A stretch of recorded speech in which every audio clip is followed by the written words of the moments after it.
ഞാൻ പറയാൻ പോകുന്നത് നമ്മുടെ സഞ്ജു സാംസനെ കുറേ കാലങ്ങളായിട്ട് കുറേ ആൾക്കാർ ഇങ്ങനെ കഴിച്ചുകൊണ്ടിരിക്കുകയാണ്.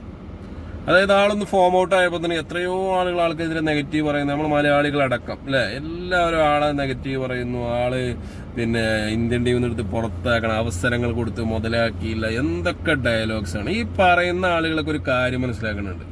നിങ്ങളൊക്കെ എവിടെങ്കിലും എത്തിയിട്ടുണ്ടോ? ഇന്ത്യൻ ടീം പോകണ്ട, കേരള ടീമിൽ ഏതെങ്കിലും ഒരു വകുപ്പിൽ നിങ്ങളൊക്കെ എത്തിയിട്ടുണ്ടോ? എവിടെ നിങ്ങൾ എത്തിയിട്ടില്ല. ആ മനുഷ്യ അദ്ദേഹത്തിന്റെ കഠിനാധ്വാനം കൊണ്ട് അദ്ദേഹം ഇന്ന് ഇന്ത്യൻ ടീമിൽ, അതായത് ഒരു മലയാളിയെ ഒരു ഇന്ത്യൻ ടീമിൽ സെലക്ഷൻ കമ്മിറ്റി സെലക്ട് ചെയ്തു എന്നില്ലാണ്. ഇത്രയും എതിർപ്പുകൾ, അതായത് അവരാണ് ഭരിക്കുന്നു പറഞ്ഞിട്ട് പോലും അയാളെ സെലക്ട് ചെയ്തിട്ടുണ്ടെന്നുണ്ടെങ്കിൽ അയാൾക്ക് അതിനുള്ള പൊട്ടൻഷ്യൽ ഉണ്ട്. എന്നിട്ട് ഇയാൾ എന്തെങ്കിലും ഒരു ഫോം ഔട്ട് ആയി കഴിഞ്ഞാൽ ഇയാളെ പറഞ്ഞ് പരത്തി ഇയാളങ്ങോട്ട് അടിക്ക് ഡൗൺ ആക്കാൻ എത്രങ്ങാനും ആൾക്കാരാണ്.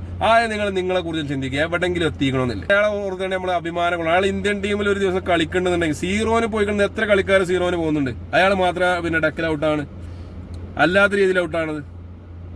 ഇപ്പൊ ഇന്നലെ അയാൾ വീണ്ടും പിന്നെ 15 ബോളിൽ 24 റൺ എടുത്തപ്പോൾ വീണ്ടും അയാളെ പുകയത്താൻ, ഇതേ ആൾക്കാരനെ ഇയാളെ പുകയത്താൻ വേറെ കുറച്ച കുസുനുമുളിമാണ് ഞങ്ങന്മാരെ. അതായത് പിന്നെ നമ്മുടെ നാട്ടിൽ നിന്ന് ഒരാള് ഈ ഒരു രാജ്യത്തിനെ പ്രതിനിധീകരിച്ചിട്ട് ആ ഒരു കളിയിൽ കളിക്കേണ്ട അയാൾ സൈഡ് ബെഞ്ചിൽ ഇരുന്നോട്ടെ, അത് അഭിമാനത്തോടെ കാണണം. അല്ലാതെ അയാളെ പിടിച്ച് ഇടിച്ച് താഴ്ത്തി നിങ്ങൾക്കൊക്കെ ശരിക്കും പറഞ്ഞാൽ അയാളുടെ അസൂയ കുയിന്ത്, അതാണ് അതിന് പറയാം. നിങ്ങൾക്കൊന്ന് എവിടെ എത്തിപ്പെടാൻ പറ്റാത്തതിന്റെ കുയിന്ത്. ഇതിൽ പല ആളുകൾ ഇതിൽ പോസിറ്റീവ് പറയുന്ന ആൾക്കാരുണ്ടെങ്കിൽ കൂടി അയാൾ ശരിക്കും ഔട്ടാണെന്ന് ആഗ്രഹിക്കുന്ന ഒരുപാട് ആൾക്കാരുണ്ട് ഇതിൽ. എന്നിട്ട് അയാളെ കുറിച്ച് നെഗറ്റീവ് പറഞ്ഞിട്ട് സോഷ്യൽ മീഡിയയിൽ ഇങ്ങോട്ട് വൈറലാക്കിയിടുക. എന്താണ് അടച്ചേങ്ങനെ കുറച്ചൊക്കെ ഉസുറുമുളിയുമാണ്. നമ്മളെ മുത്താണ് സഞ്ജു. അവിടെ ടീമിലുണ്ടെങ്കിൽ 1 റണ്ണോ 5 റണ്ണോ 6 റണ്ണോ ഇല്ലല്ല, ഓരടെ കളിക്കാനാണെങ്കിൽ നമ്മൾ ഫുൾ ടൈം ഓനപ്പുണ്ടാവും. നമ്മളെ ചെറുക്കനാണ്. ഓനെ ആവശ്യം ഉണ്ടായതുകൊണ്ടാണ് ഇപ്പോഴും 20 ടീം വേൾഡ് കപ്പിൽ ഓനെ നിലനിർത്തുന്നത്. ഓന്റെ കയ്യിൽ അതിനുള്ള സാധനം ഉണ്ടെന്നില്ല ഗൗതം ഗംഭീറിനും ടീംസിനും അറിയാം. പക്ഷെ ഇവിടെ അല്ല കൊലേ തൊലിച്ചേക്കത് അറിയില്ല.